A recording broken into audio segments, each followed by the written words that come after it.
Yo, what's up, people? It's your boy. I'm Krista Don One, and I am back with another video. I'm about to give you guys my top 3 worst movies of 2016. This list is really motherfucking long. It's a huge dumpster fire of a list, alright?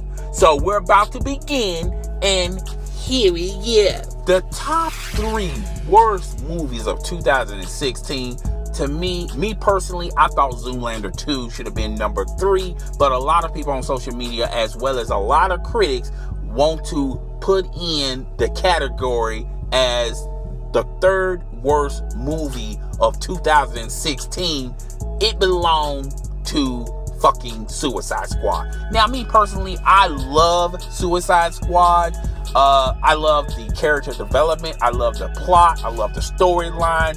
I love the actors and actresses that starred in this movie. They really made it work. They made these characters believable. Now, for the record, I feel like a lot of people had a lot of high hopes, a lot of high potential for this particular movie. They thought it was going to be the next X-Men, the next Batman, the next Spider-Man, next Captain America, that type of expectations. You guys really need to pump the brakes. When you're talking about the characters in general, the villains, these villains are like B-listed type of villains. They're not like A-listed type of material. These villains are not on the same level as the Joker or Lex Luger, all right? These villains are, like I said, are B-list type of characters, all right? Now, the actors and actresses that were portraying these villains, they did their part, all right? Will Smith did his thing.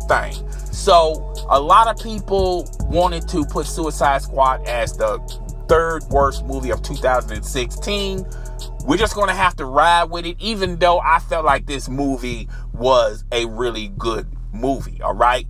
Not a great movie, but a good movie. Now, my 2nd worst movie of 2016, that honor belongs to motherfucking Ghostbusters. Ghostbusters made no motherfucking sense. Now, Columbia Pictures as well as Sony Film thought it was a great idea to revamp this movie. Now, I wasn't a huge fan of the original Ghostbusters. I wasn't a huge fan of it, but I understand why a lot of people enjoyed those 2 particular films. Now, Columbia Pictures as well as Sony Films thought it was a great idea to flip the script, sort of say, and instead of bringing back the old cast, they introduced these 4 females that are going to be the Ghostbuster crime fighters. Now, a lot of people did not like the story. The storyline was weak and pathetic. I have to agree with them. The character development wasn't really there. And when you had a comedic experience, you got a chuckle here or there, but it wasn't a really funny comedic type of film, all right?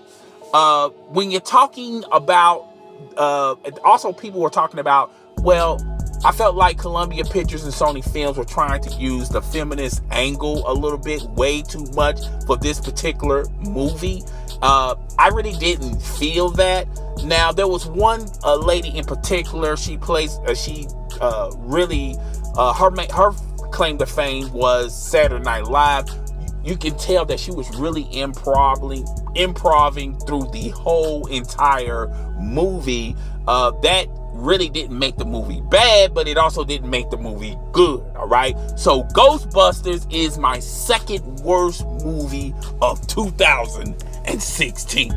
Now, the number 1 worst movie of 2016, that honor belongs to Independence Day. Now, I want to say this for the record. Who in the fuck thought this was a good idea to reboot this movie? You can tell the actors and actresses who were starring in this movie wanted to die off real fast and real quick. Basically going up to the writer and say, please, almighty, just kill my character off so I can collect my check and get the fuck out of here. You can feel that emotion in the air. Now, the original Independence Day was the bomb diggity. That flick introduced a lot of actors and actresses their first big time role. When you're talking about Vivica A. Fox and Will Smith, just to name a few, all right? But when you're talking about this reboot is high stinking stank, all right? The storyline made no motherfucking sense. The only good thing about this fucking movie was the CGI effects, but to me, I felt like they was a little outdated when you compare their CGI effects to other films that are out there on the market. This wasn't there. I mean, the CGI effects was not on par, all right? Now, when you talk about Will Smith, why he is not in this particular movie, and how they briefly explain why the character is not in the movie, and when I say briefly, they briefly explain it. It made no connection to anyone in the movie theater, all right? Now, when you talk about Vivica A. Fox played a small, measly part in this particular movie. Good for her, by the way. Good for fucking her. Get your money and run, all right? And the way how they killed her off was very cheesy, all right? Now, Jeff Goldblum, is that how you pronounce his name? Now, in the original flick, they had a good angle. They had a good use for him in the original film. But in this new reboot, they had him pretty much in the role of a jack of all trades, master of none type of role, a multi-tool, all right? He was the hero, he was the sub-hero, he was the star, the co-star. Hell, I even thought the motherfucker cleaned floors on his fucking day off. They had this motherfucker all over the fucking movie, all right? Now, the two things, if you want to call them good things about this movie, other than it's already over with, I don't have to watch it no more, is the angle between Will Smith character's son and the professor's son, how they would butt heads with one another, but ultimately they will see the common good in each other and they will form this super team to fight off the aliens, all right? That was decent. It was okay. When you talk about the CGI effects, that was pretty decent. It wasn't solid, but when you compare the CGI effects in this reboot of Independence Day and you compare it to independent films that are out there, it's just not there. To me, it felt like a little outdated, all right? You can clearly see the dust in this particular movie. You would think that this movie should have been coming straight out of Netflix. This movie didn't belong or didn't deserve to be in a movie theater type of setting, all right? But overall, this was a bad movie from start to finish. I'm glad it's over with. Hell, at one point of time, I got up to go use the fucking restroom. I came back. I thought that they paused this motherfucker so I can see the rest of this fucking movie. You guys owe a lot of motherfucking people out there a lot of motherfucking money.